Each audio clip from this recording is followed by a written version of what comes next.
1988, Santee, California, a small city just east of San Diego. Local police get a distressing call. A young mom has been found savagely murdered in her own home.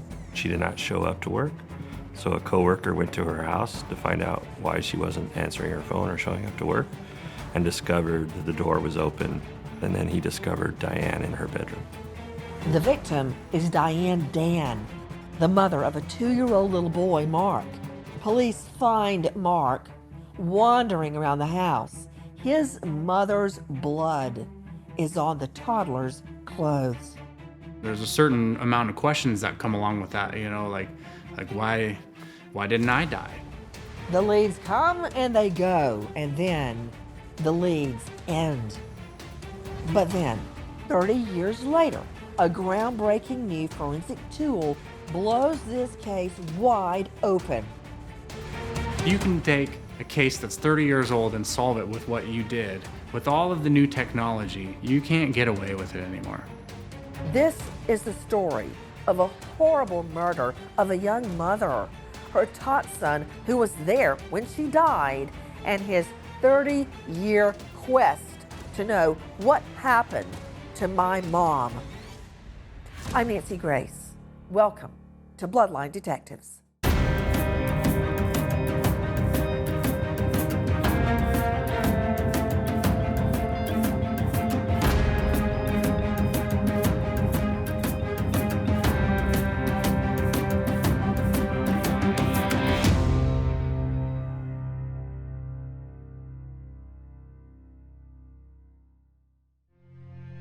Santee, California, May 1988, a small city in Southern California.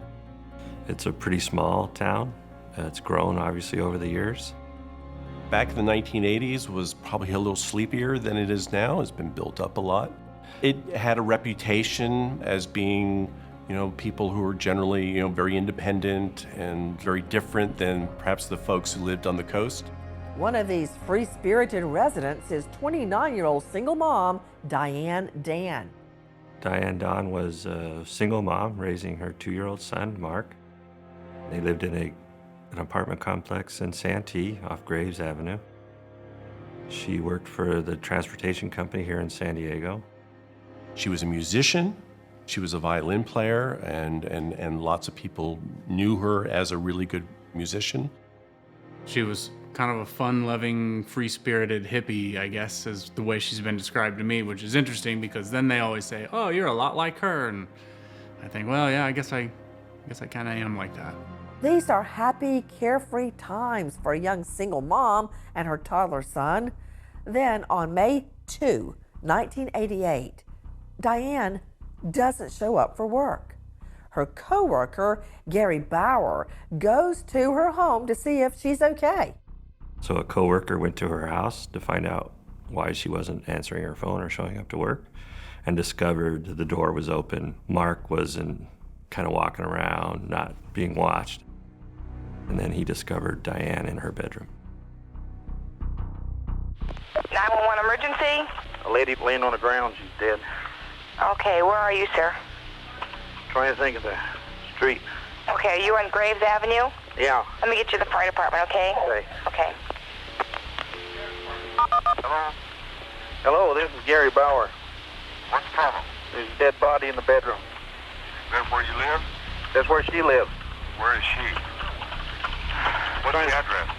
It's on Graves there. It's apartment. Are you calling from there? Yes. You know how she died? No, I sure don't. They missed her at work, and I came over to see if she was sick, and I just seen her laying on the ground. Gary, we'll be right there. Thank you.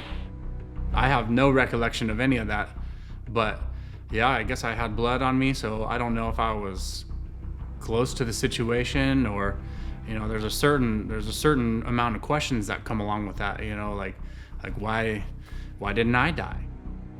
We had jurisdiction over that part of the county, so they would have called us. Then a deputy would have been the initial responder to examine the scene, kind of figure out, what's going on. Given the crime, given that Diane's body was found in the bedroom, then the homicide unit would have been called to the scene. Sheriff's Department came out, determined she was deceased. It was quite obvious it was probably a homicide based on what they saw, so they secured the scene and called the homicide detail. She had sharp force object injuries to her body. It appeared she had been beaten a little bit, or some, on the face and head. Imagine the dilemma detectives now face. Is there a way to coax young Mark to tell them what he has seen without adding to his trauma? He gave some description, as a 2-year-old might give, but some description of a man that had been in the apartment. We don't know if he actually witnessed the attack. I don't believe he gave any indication that he witnessed something bad happening to his mother, but he definitely gave some information about the man. When they talked to Mark, he was young, obviously, and if I recall correctly, he said a bad man hurt mommy. But tot boy Mark cannot recall very much, so police begin to retrace Diane Dan's last known movements. They discover that Diane and Mark had dinner the night before with co-worker Gary Bauer, the friend who discovers her body the next day, and his wife, Marilyn. This couple will now play a remarkable role in this tragic story. The family decided who would be best to raise Mark, and the Bowers, the family that she had dinner with the previous night, and friends of the family ended up raising Mark. So the Bowers are my adopted family, my mom and dad. They worked together, her and Gary, and I guess when all this happened, they just felt compelled to take me in, and I never knew the difference. I was loved, I had a good life, I had all the things that a normal child would have. You know, I fell on my bike, busted my head, all that stuff. So they were very good to me, and now that I'm older, I can look back and think how fortunate I was to have that in my life. Fortunately, little Mark is secure with Marilyn and Gary Bauer. Meanwhile, investigators are struggling. They have a picture of how Diane Dan is murdered, but no clue as to who killed her. Any victim of a crime, I imagine there was absolute terror. We don't know what happened prior to the murder. Was this somebody that she knew well, had just met, a complete stranger? Whatever the situation, whatever the relationship between her and the suspect, I can't imagine that would be anything but just terror, the realization that this is taking a very violent turn. Plus, she has a kid. She's in this apartment with a young child that she's caring for, and by all accounts, talking to family members decades later, loved her son very much. And I would imagine that's the other thing that goes through your mind. I need to protect my child. A toddler tells police that a, quote, bad man hurt mommy. But who is this so-called bad man? A vicious killer that took his mother's life? That's next on Bloodline Detectives.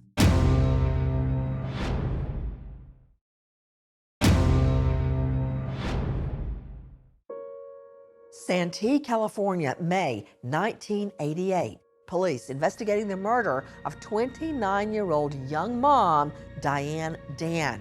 Her 2-year-old son, Mark, found at the crime scene, covered in blood, his mother's blood, and wandering around the apartment. Little Mark cannot remember very much of what he saw. Police focus instead on the crime scene. This seemed to be an attack that happened very quickly and not thought out and planned, that it ended up having, a fair amount of evidence left behind for the investigators to go through. The detectives arrived. They collected fingerprints inside the apartment. I believe they collected some clothing that belonged to her, a pillow that was out of place. There was DNA evidence obtained at the time. DNA really wasn't out there at that time in 1988, but they did collect fingernail scrapings, hair. Investigators struggled to determine the motive behind the murder. There was no evidence of sexual assault. She was nude, which you could assume, I guess, that there's some kind of sexual nature in maybe the attack. But as far as actual evidence, no. She did have what we would probably consider defensive wounds based on fingernail scrapings. There was DNA under her fingernails that were male DNA, hair that was in her hand. So it did look like she put up a fight. The original investigators obviously spent a lot of time taking a look at that evidence, but we're talking 1988, and the use of DNA as part of an investigation was in its infancy. They did discover that it was not the same hairs that belonged to Diane herself, but they were never able to connect it to a possible suspect. In 1988, no, I don't think DNA would have been on their minds. They have foresight to know to collect things and to keep it for possible future analysis. They would be put into evidence in the sheriff's property and evidence room, and they would be stored under that case number in our evidence lockers. Yes, the autopsy was performed, and the cause and manner was homicide by sharp force injury. The crime scene evidence is safely secured and the results of the autopsy made available. Next up for investigators, a list of potential suspects. You have no suspect. You have some cases where the suspect might be sitting on the porch waiting for an arrest, but in this case, there was no obvious suspect. She lived in an apartment complex, so they would have canvassed the complex for any information regarding people who knew her, people who potentially dated her, people, just people who were in her life somehow. The original detectives looked at kind of the usual suspects, boyfriends, friends, people that she might have known, because it didn't look like there was a forced entry, so possibly somebody she knew. They would have poked a little bit deeper to see, is there somebody there who was angry at her, a grudge? Had she dated somebody that she broke up with? So we would have had to gone into her private life as much as possible. This is a very special case, even for veteran detectives. As the investigation stalls and time begins to pass, police never forget about Diane's son, Mark, and they check in on him regularly to see how he's coping without his mom. But they also hope that somehow he might remember just something from the day his mother was murdered. I remember sitting down with a psychologist that came and talked to me to see how I was doing, and the police a couple of times. But throughout the years, I remember them coming over and asking questions and things. But as the case gets colder, I think it just kind of, they're not going to get any more information. So it just kind of ended. People have to get on with their lives. And even though this leaves a big hole because a loved one is killed and they have no answers other than the fact that they were killed, people go on. And I think it's not that they gave up. I don't know if you ever give up, but there's a certain acceptance after 30 plus years of no answers that, this is just the reality that you have to deal with. As Mark grows up, he struggles for answers to a loss that baffles everyone, including the police. As the years went by, I think it was probably my early teens when I really started questioning, well, why did this happen? How did this happen? Who did it? All those kind of questions that would typically pop up in anything like that. That's when I started thinking to myself, what would life have been like with somebody that was, from what I'm being told, is just like me?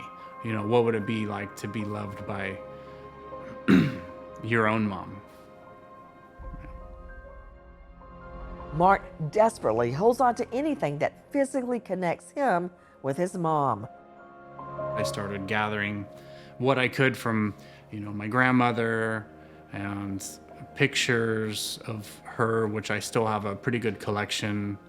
I had some notes of hers from marine biology. So living so close to the ocean, I got really, really into a lot of the creatures that are in the ocean, and then I would go back and I would refer to her notes and say, oh, okay, look, she had a note in there of this. So there was kind of always an interesting connection.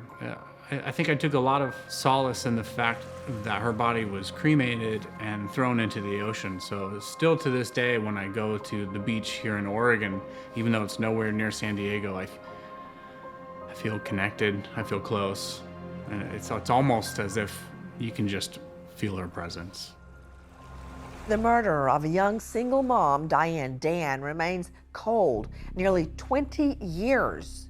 But then, 2006, the San Diego sheriffs revisit the case thanks to a brand new DNA technology. One investigator, Victor Coloco, was the investigator in the early 2000s who picked up this case.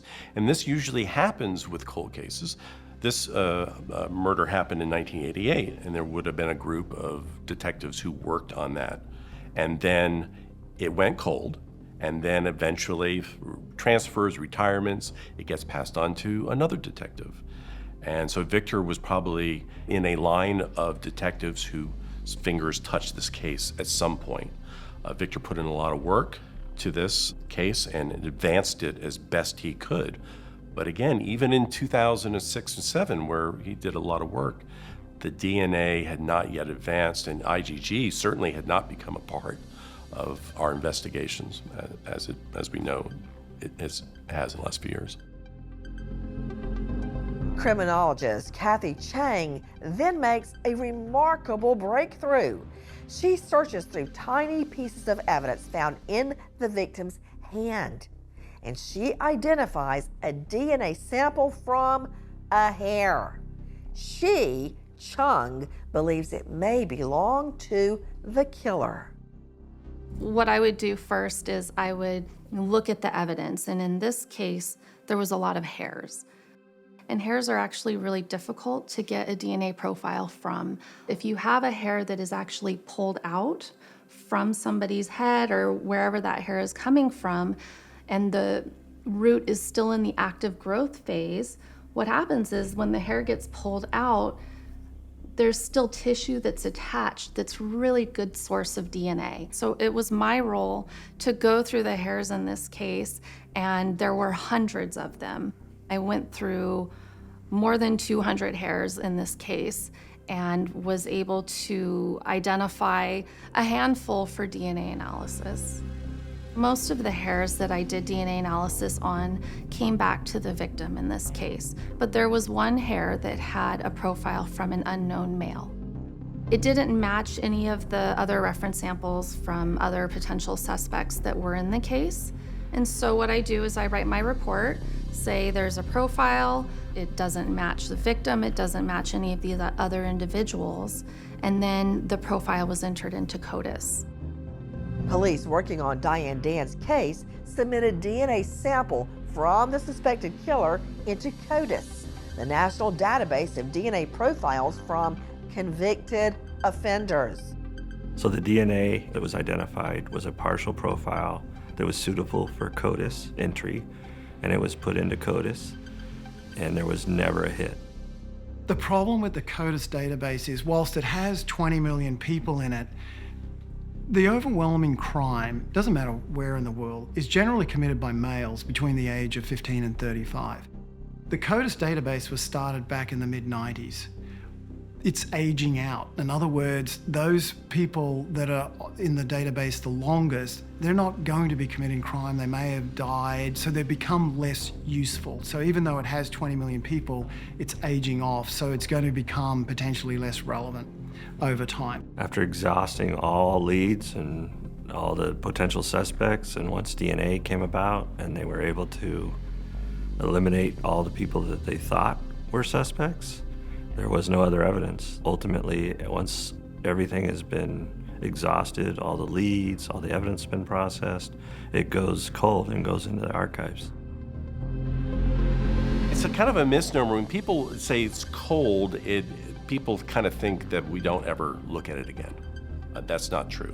It's cold in the sense that there is not an active daily investigation barring new leads. But if there are new leads, then that becomes a warm case again. And at any point, these cold cases can get reviewed, given new evidence. And that's what's very exciting about investigative genetic genealogy. It gives us the opportunity to kind of reclaim these cold cases and resolve them in a way that we probably couldn't have before.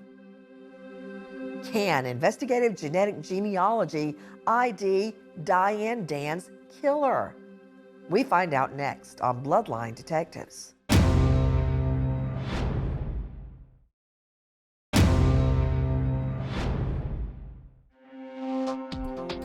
It's now over 20 years since the 1988 murder of 29-year-old single mom Diane Dan, Santee, California.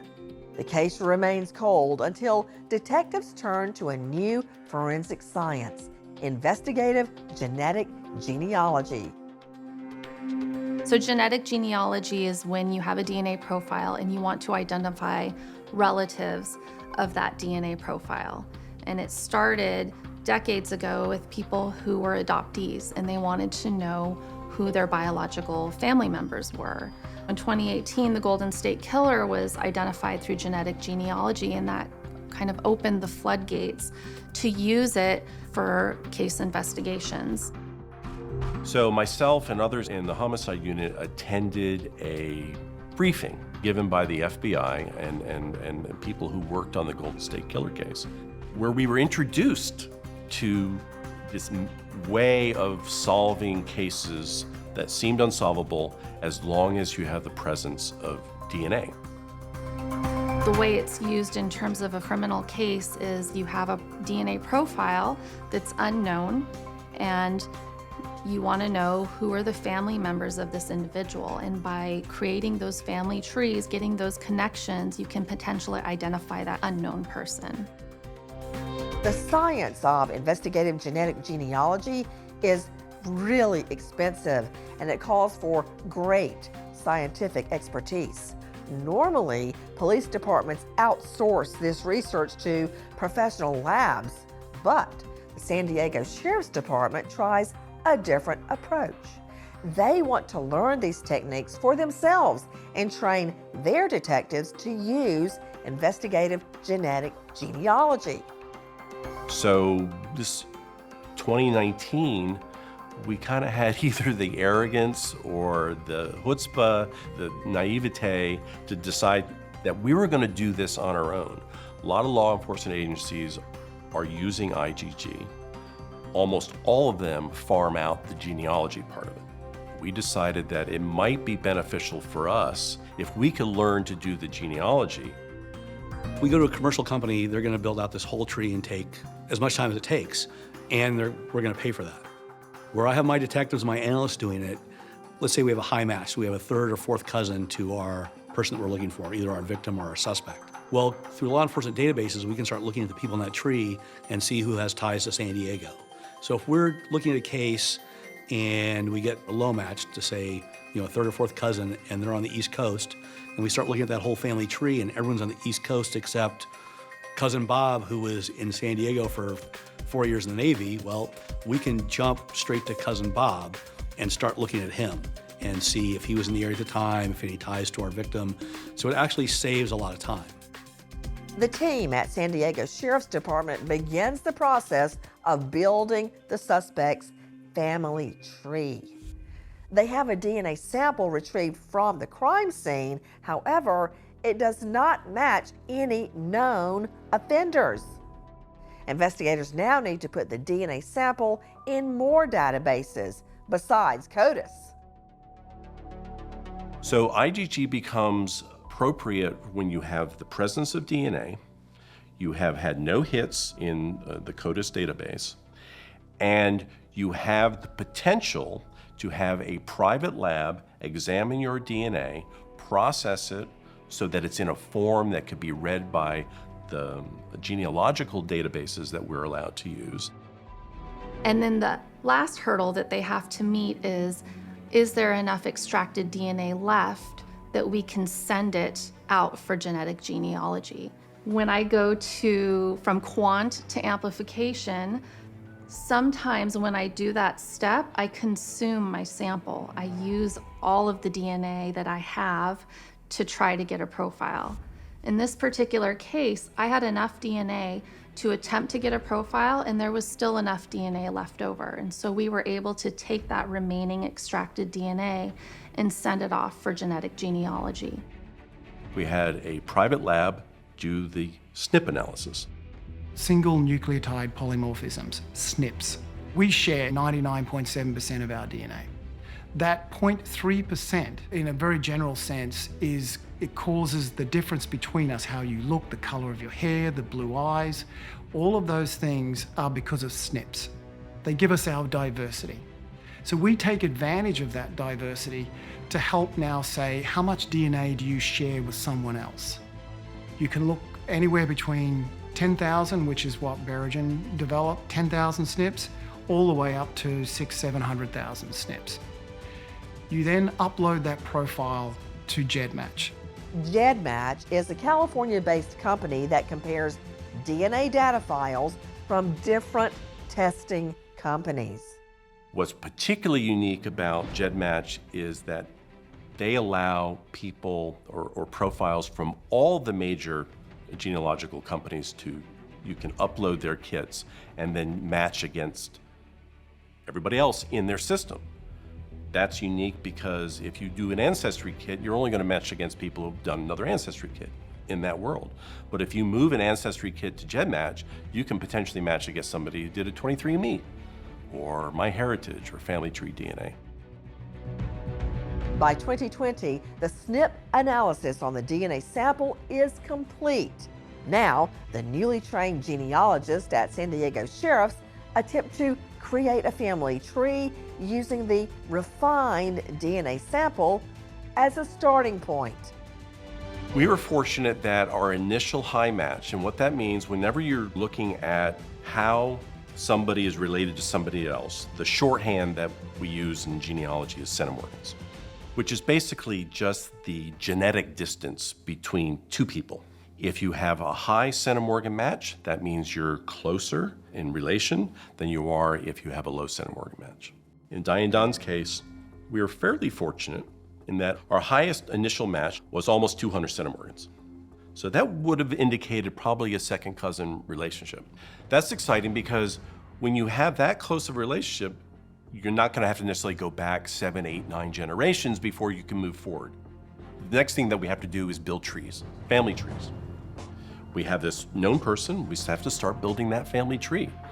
We got very excited because this family, among whom this match was from, had a lot of connections to San Diego. One of the benefits of doing all this in-house is that we can consider things like geography and time and people who are already in the case file. And obviously, this wider family had a few known felons in the group, had deep San Diego connections, who in the end had absolutely nothing to do with the homicide, other than that they were related ultimately to the person who was responsible.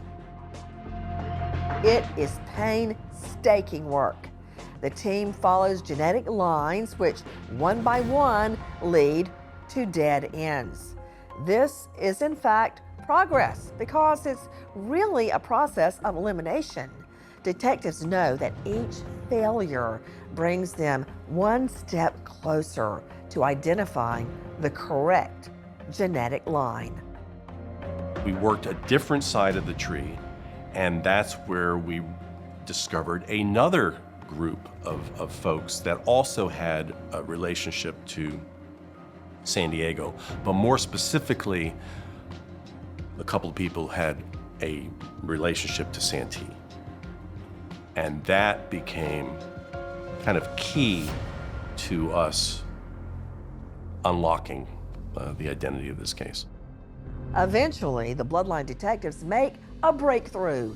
They identify a name, a man linked to Santee, who detectives believe may be related to Diane Dan's killer. He was related, funnily enough, to the high match, clearly, because this person was a high match, and I believe he ended up being a second cousin, which confirmed for us kind of the initial work that we had done trying to figure out how is the high match related to this unknown person. The suspect that we identified was Warren Robertson. So who is Warren Robertson and where is he now? We find out next on Bloodline Detectives.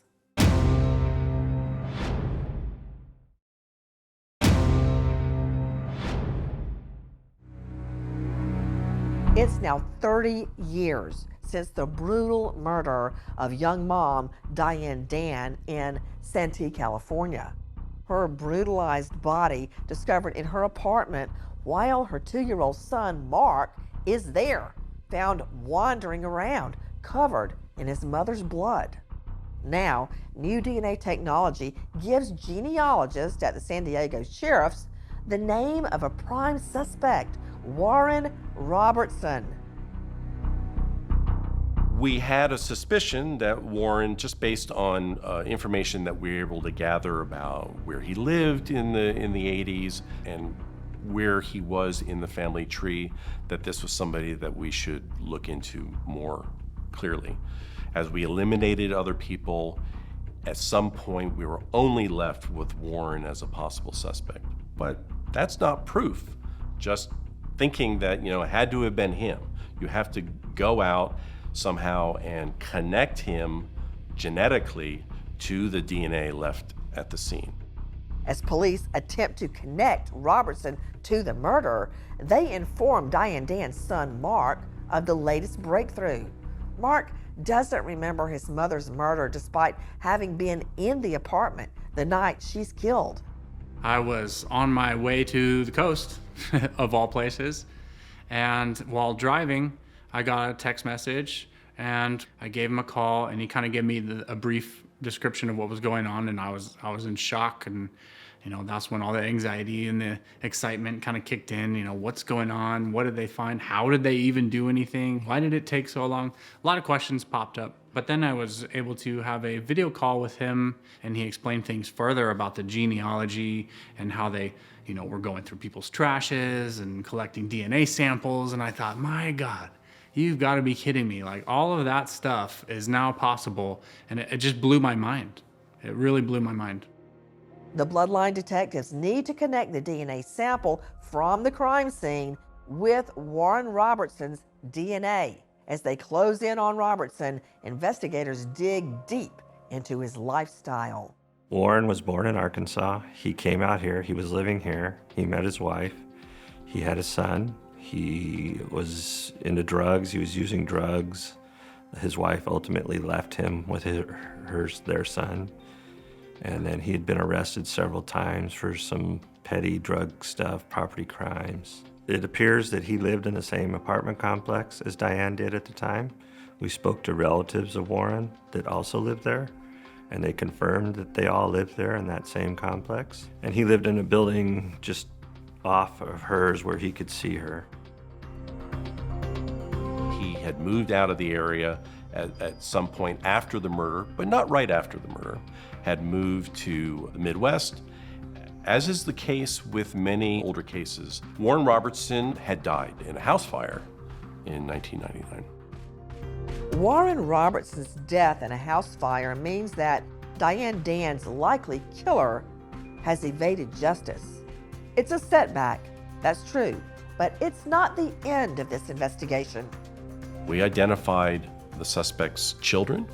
We had identified his ex-wife and the wife he was married to when he died. And we picked up the phone and called his son and told them this extraordinary story. But we weren't just interested in telling a story, we were interested in getting his DNA. Because if we could get his DNA and we could match it to suspect DNA, then we knew that we had arrived at the right person. In the son's case, and in others that we talked to about him, they were happy to help. He really didn't have a relationship with his father, and he, like most people that we talked to, wanted to know the truth. He said, I don't want to think of my father as somebody who killed somebody, but if he did, I don't want to stand in the way of having that fact come out. So he agreed to cooperate and help us. What the detectives had to do was to get DNA samples from family members of the individual, and then I would do a type of paternity analysis that involves his child and the child's mother, and see if whoever is the owner of the DNA on that hair, could that individual be the father of this profile that I obtained from a particular individual. So it's a paternity analysis is what we call it.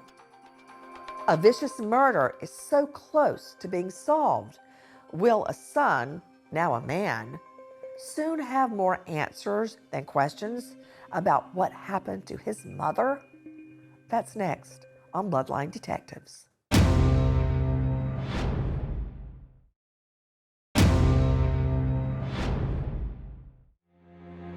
San Diego, California. After over 30 years, thousands of hours of police work, detectives finally get the news that they've waited so long to hear: the identity of the man who murdered young mom, Diane Dan. They supplied his DNA and they examined it in the crime lab. Even though they don't do SNP analysis, they can do YSTR analysis where they can see that there is an extraordinarily high probability that the DNA of the son is related to this unknown DNA. And that was true, leading us to target Warren Robertson as the suspect and as the person responsible for the murder of Diane Dahn. One of the first people detectives inform of the breakthrough is Mark, Diane's son. It was just a text message, and I thought to myself, okay, that's interesting. And then I got a look at the guy. He had sent me from previous times, this is who he suspected, so I had a picture of him. And then later on we had a conversation on the phone about who he was and why he did what he did, hypothetically, or a theory as to why he did what he did. And turns out he was just kind of a guy who was probably on drugs and just kind of went on a spree going through the apartments, and she was collateral damage. It brings closure, I guess. In a weird way, it was more like, that makes sense.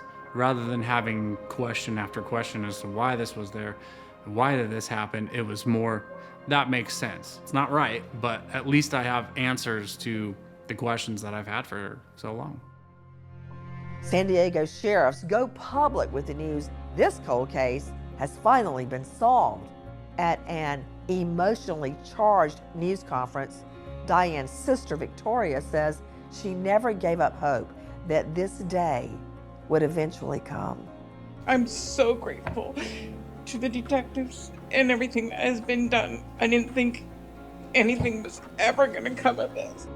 The detectives have done such a wonderful job. I can't even begin to give them enough praise. Detective Patterson was persistent, and when he came back and said that they got a hit, it probably was, other than the birth of my children, the best day of my life. Investigators reflect on lessons they learned. They believe that training their staff to utilize investigative genetic genealogy techniques is a game changer. The San Diego Sheriff's Department, we're very lucky, is we have a large department with a very good budget, but we don't have a huge crime rate like Chicago or LA or New York. So we have time to work our cases very, very in depth. Not to say that they don't, but we're able to put 4 detectives focusing on this type of stuff. And I still have enough detectives to do work in all the other current homicides. You have to have the resources and the financial ability to do it. And then having our own crime lab, we're able to cut down a lot of costs too, instead of having to farm everything out. We've been working this 4 years, and I think up to this point we have resolved 9 cases. And we are actively working a half a dozen more, and there are a lot of other cases that are in line. We're very to moderately close on 4 other cases, and we hope to be able to make more announcements in the future. Now that we're comfortable as investigators, as analysts, as we sort of deepen our knowledge and our training about genealogy, we will get you. Maybe not today, maybe not tomorrow, but we will get you. Investigative genetic genealogy is a game changer thanks to the increasing number of people who test their own genetic makeup.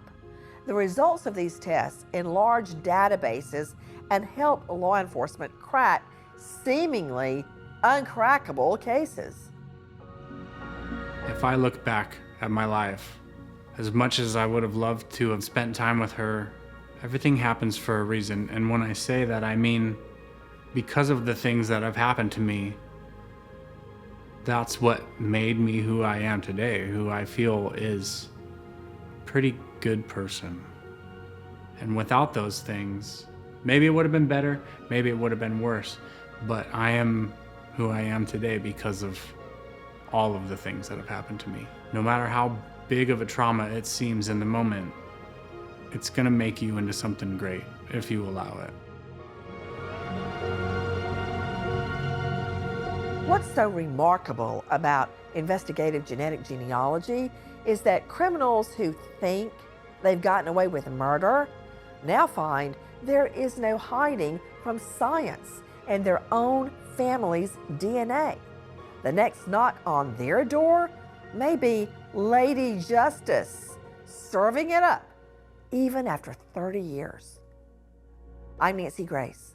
Thank you for being with us here on Bloodline Detectives.